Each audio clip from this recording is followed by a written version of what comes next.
श्रीराम जय राम जय जय राम, श्रीराम जय राम जय जय राम। 28 मे।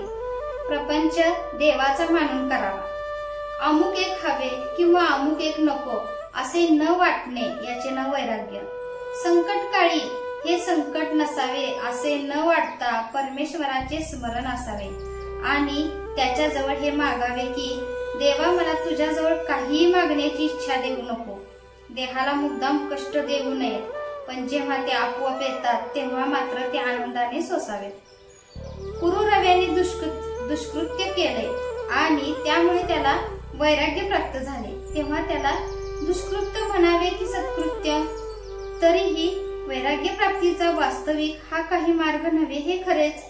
आपण शास्त्राविरुद्ध कर्म करू नये आणि दुसऱ्याने केले तर नावे ठेवू नयेत। न जाणो परमात्म्याची इच्छा असेल तर त्यातूनच चांगले होण्याचा संभव आहे। प्रपंच मिथ्या मानावा आणि जो मिथ्या तो बरा असे वाटण्यात काय अर्थ? तो जसा असेल तसा असू द्यावा। नाटकात नट जसे काम करतो त्याप्रमाणे प्रपंचात आपण आपले काम करावे। तुमचा परमार्थ ही तुमच्या स्वाधीन नाही, सद्गुरूच तो तुमच्याकरिता करीत असतात।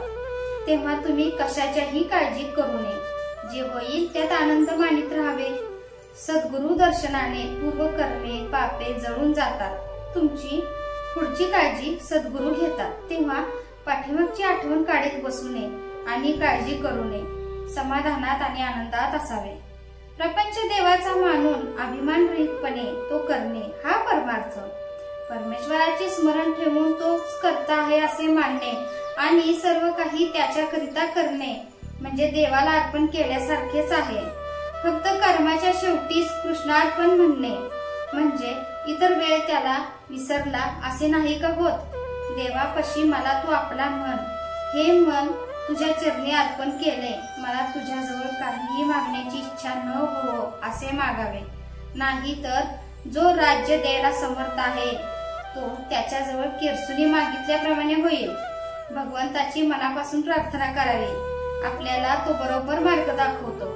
आपण अंधारामध्ये वाट चालत असताना एक क्षणभरच वीज चमकते, परंतु त्यामुळे पुढचा सगळा रस्ता आपल्याला दिसतो। त्याचप्रमाणे मनापासून भगवंताचे स्मरण केले तर पुढच्या मार्गाचे आपल्याला आपोआप ज्ञान होते। तू जे देशील ते मला आवडेल असे आपण भगवंताला सांगावे आणि भगवंताचे अखंड स्मरण ठेवावे। यापेक्षा भगवंताच्या जवळ जायला दुसरा मार्ग तो कोणता असणार? जय जय रघुवीर समर्थाचे बोधवाक्य। ज्याच्या प्रपंचामध्ये पाठीराखा परमात्मा आहे त्याचा तोच परमार्थ होतो। ज्याचा पाठीराखा अभिमान आहे तो प्रपंच समजावा।